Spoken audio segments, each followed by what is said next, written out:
Hello সবাই, কেমন আছো? তো সকাল সকাল চলে এসেছি বাজারে, বাড়ির কাজ বাজ সেরে নিয়ে চলে এসেছি ফুচকার জন্য যা যা লাগবে। তো ওগুলো দুদিন পর পরই আনতে হয়, একেবারে অনেকটা জিনিস নিয়ে রাখি না, যেহেতু কাঁচা সবজিগুলো না নষ্ট হয়ে যায়, ওই জন্য দুদিন পর পরই বাজার আসতে হয়।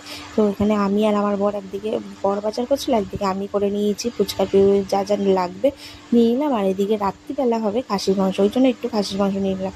তো এটা দুপুরেই করে রাখবো, যেহেতু আমি একটু বাবার সঙ্গে দোকানে হেল্প করতে যাই, ওই জন্য আমার সময় হবে না, রাত্রিবেলা রান্না করতে অনেকটাই দেরি হয়ে যায়। ওই জন্য দুপুরের দিকেই আমি প্রিপারেশনটা করে রাখি। আর এদিকে বর তাড়াতাড়ি কাজে যাবে বলে তাড়াতাড়ি করছিল, আর বাড়ি এসে আমি বসে দিয়েছি বাবা যে ফুচকা নিয়ে যাবে ওর জন্য আলু সিদ্ধ বসিয়ে দিয়েছি। উনুনেই বসাই এটা, কারণ গ্যাসে করলে অনেকটা সময় লাগবে আর অনেকটা গ্যাসও পড়বে।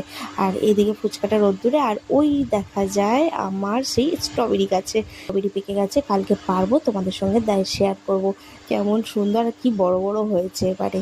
তো বেশ ভালো লাগে গাছের এত সুন্দর সুন্দর ফল, টক হোক মিষ্টি হোক যাই হোক বেশ ভালো লাগে। তো এদিকে সব কিছু জোগাড় করে দিয়েছি, আর বাবারা বেরিয়ে গেল, আর ভাই এখানে গনুর জন্য পাপড়ি চাট বানিয়ে নিয়েছে নিরামিষ, পেঁয়াজ কোনো কিছুই ছোঁয়াছানি না, ওই সব শুধু আলু টালু দিয়ে। আর এদিকে আমি রান্নাটা সেরে নিচ্ছিলাম।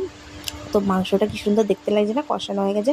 তো প্রেশার কুকারে কটা সিটি মারবো, আর মেয়েকে এদিকে খাইয়ে দিয়েছে, ও ওর মতন খেলা করছে, ও ঘরটা অগোছালো করছে, কিন্তু এই কি শান্তি, আমি আমার মতন মানে কাজগুলো করে নিতে পারছি। তো ওর মতন খেলা করে, ঘর অগোছালো করে। আর এদিকে দেখো না, সময় এতটা হয়ে গেছে, আমি আবার 6টার দিকে দোকানে যাব, আবার মেয়েকে খাওয়ানোর আছে, খাইয়ে দাইয়ে রেডি করে রেখে আবার আমাকে দোকান যেতে হবে। এদিকে সময়